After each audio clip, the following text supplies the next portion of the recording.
Next to me today is Chris Farrelly of Auckland City Mission. Chris is a former Catholic priest of the Columban order whose mission is to stand with the poor in the world's poorest countries, in the poorest areas even of a country like our own.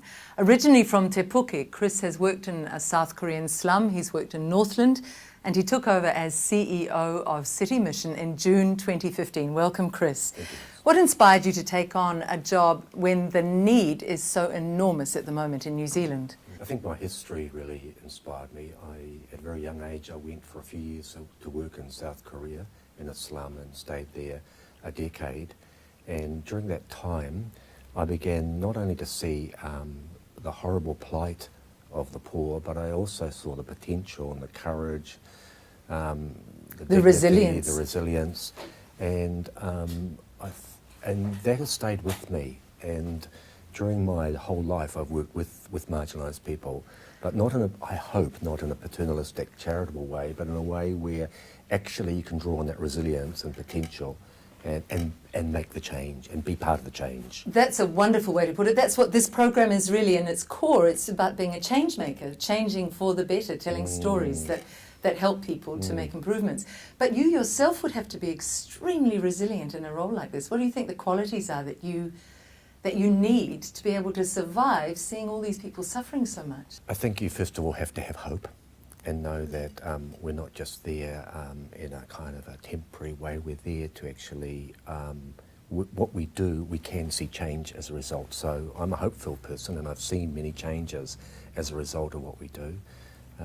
Also working with others. None of this is ever done alone, and it's amazing when you're in a waka with a lot of people, you know, paddling in the one direction, you draw strength from that. And in this work that we do, I'm part of a very big collective, and we nourish each other and give strength to each other along the way. I would have said that would be a prime quality, great leadership and ability to bring the people around you with you. Do you go home some nights very discouraged? Do you go home some nights and feel haunted by the suffering and the poverty you're seeing in New Zealand at the moment particularly? I do. I'm actually at the moment quite affected by what I'm seeing. I never thought that I would see this level of poverty in our own country. And remember, a long time ago, I left New Zealand to work overseas in situations like this. And now here we are in this situation here. So let's talk about what you are seeing. If you can tell me, I understand you even start your day very early in the morning, going around people on our inner city streets. The Auckland City Mission has worked for almost 100 years with the most vulnerable, marginalised.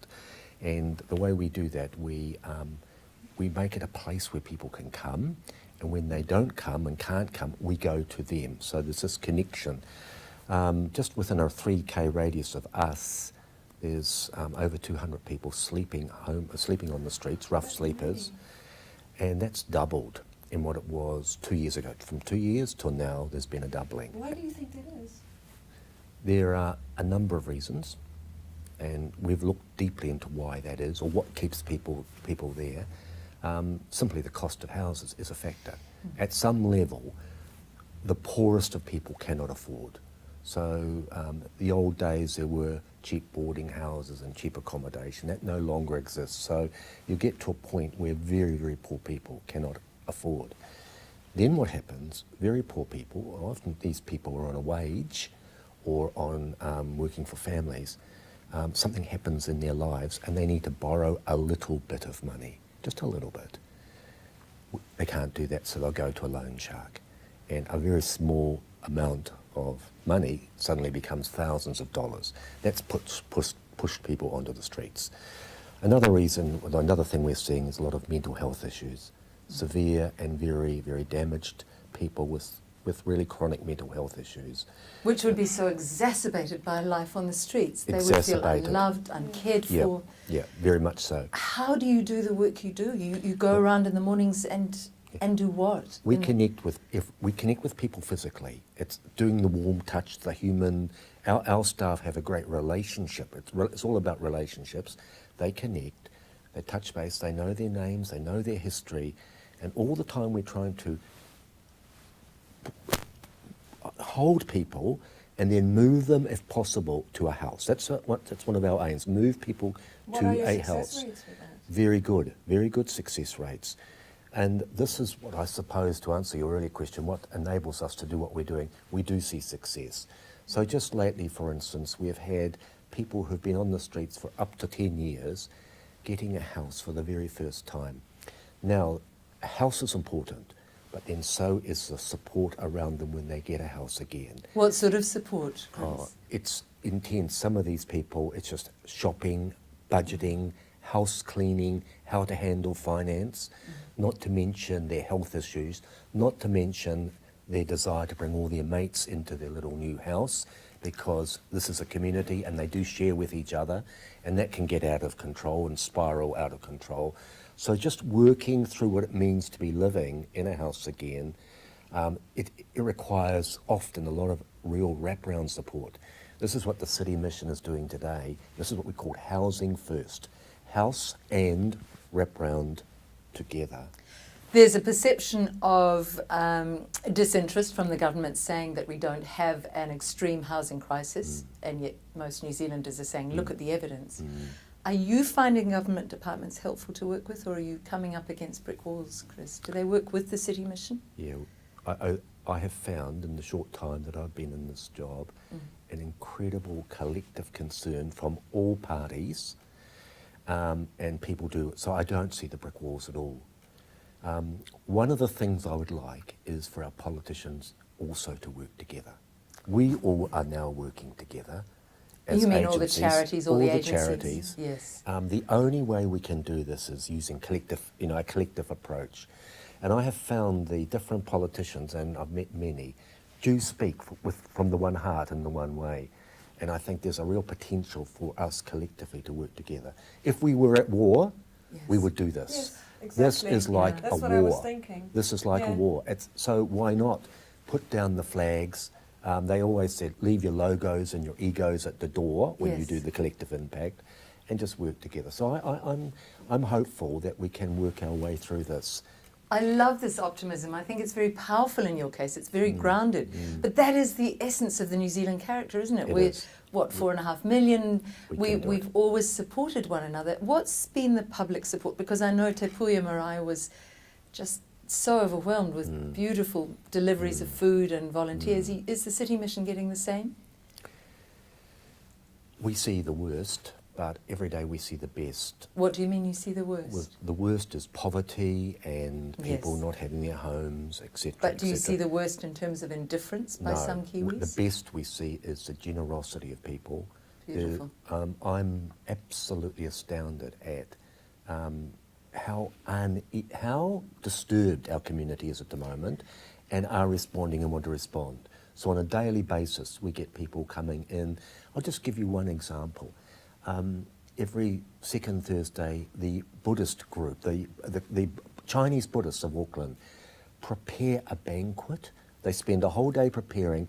They come in, this is for 100 streeties, people on the streets, come in and then serve it for 2 hours. They prepare and serve, and there's that interaction, Chinese Buddhists and Auckland rough sleepers interacting. So that's the best that we see. We see the best of humankind in the worst of situations. Yeah. And so what can the viewers do if they want to be part of this? I think it's, first of all, please be part of it. The solution is all of us together. So you can do it quite simply. You can come in and drop in some food, some clothing to us at the mission. Some blankets. We then have to supplement everything we're given with going to buy food. So truly every dollar then helps us make the food parcels that we give out every day, thousands, to families of high need all over Auckland. And how about volunteering? And volunteering. We've got most stunning volunteers. Young people, older people, different genders, different nationalities, new arrivals in New Zealand come and work either in our distribution centre or literally behind the counter helping serve meals. We welcome that. How gorgeous. I have a little dream of a beautiful man called Ben who I helped, who was on the streets, had come out of prison, couldn't get work. And I said to him, why don't you go to the City Mission? He said, sometimes the premises depress me. It's such a beautiful dignity. He so wanted to work. I have this dream that somebody, a high net worth individual, will one day give you money to be able to make those premises so welcoming with big comfortable couches.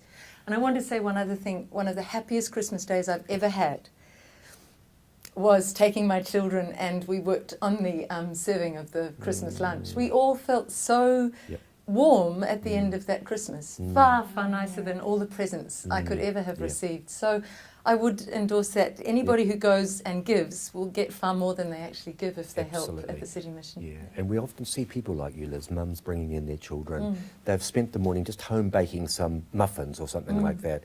And in the coming in, it's a wonderful thing that then happens. So we welcome that.